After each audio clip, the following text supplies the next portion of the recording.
Ketika kita ditolak, semoga kita tidak patah semangat. Tapi ketika kita juga diterima, kita mau belajar rendah hati.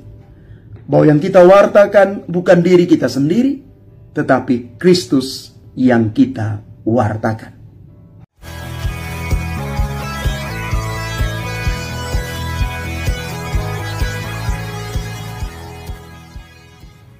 Salam Bapak Ibu, saudara-saudari, sahabat-sahabat garam dunia yang terkasih.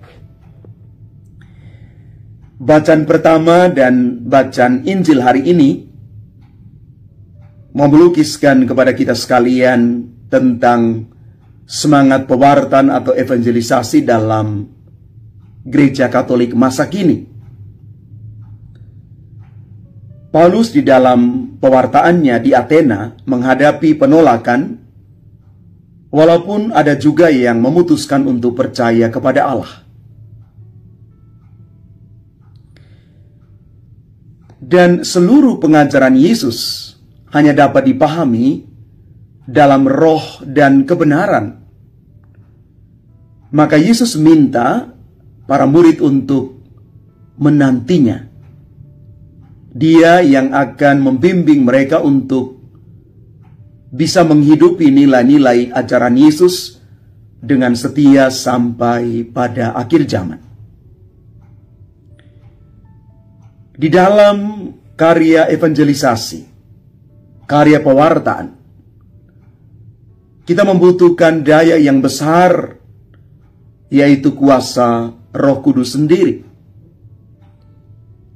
Roh Kudus inilah yang akan membimbing kita di dalam roh dan kebenaran untuk mewartakan Kristus dan juga membawa kepada umat Tuhan pewartaan pertobatan yang menyelamatkan.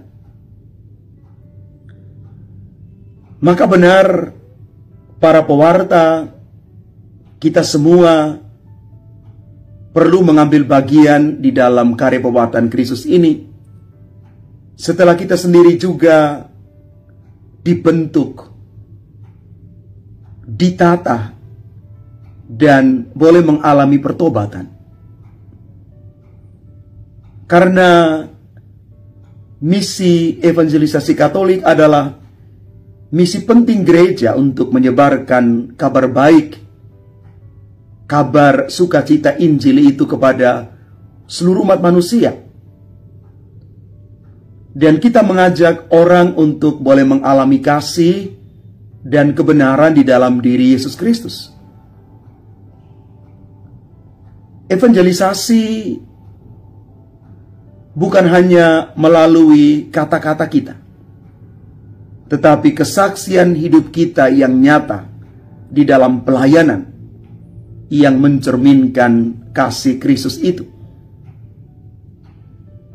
Kesaksian hidup itu adalah salah satu aspek penting di dalam karya pewartaan.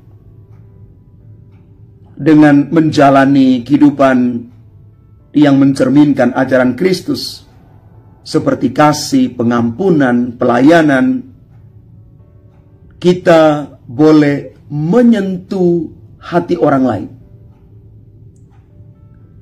Kesaksian ini dilengkapi dengan berbagai karya kasih dalam bentuk pelayanan sosial, pendidikan, dan kesehatan yang menunjukkan belas kasih Allah yang nyata.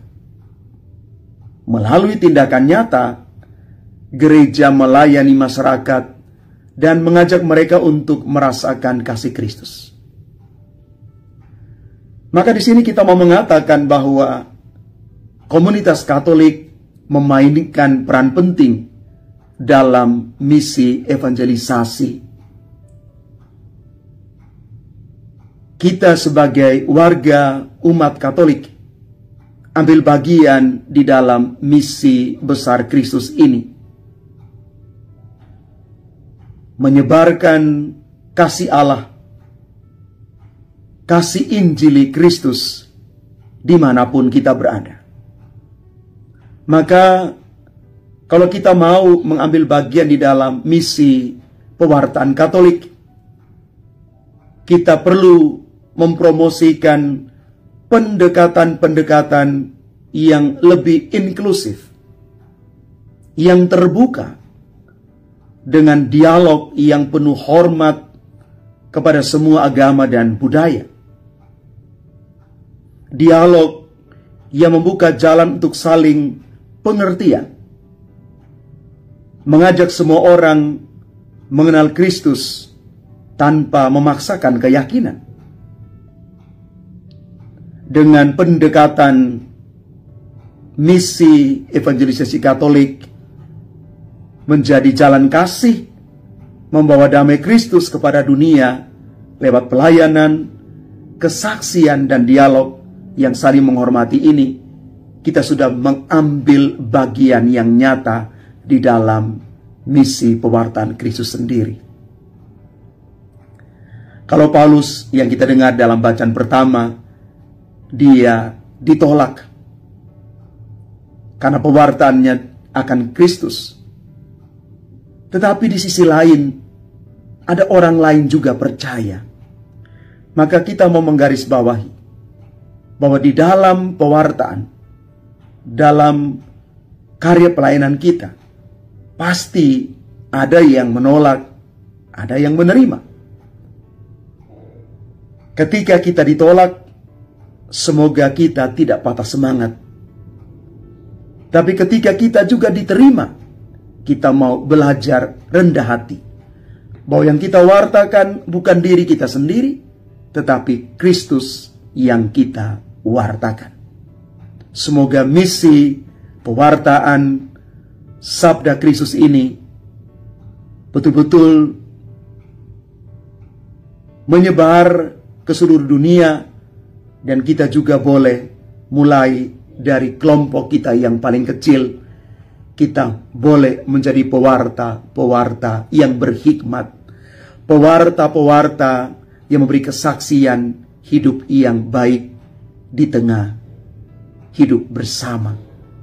Inilah karya misi evangelisasi Katolik yang sesungguhnya, yakni melalui pelayanan, kesaksian hidup, dan dialog yang saling menghormati satu sama lain. Tuhan memberkati kita sekalian. Amin.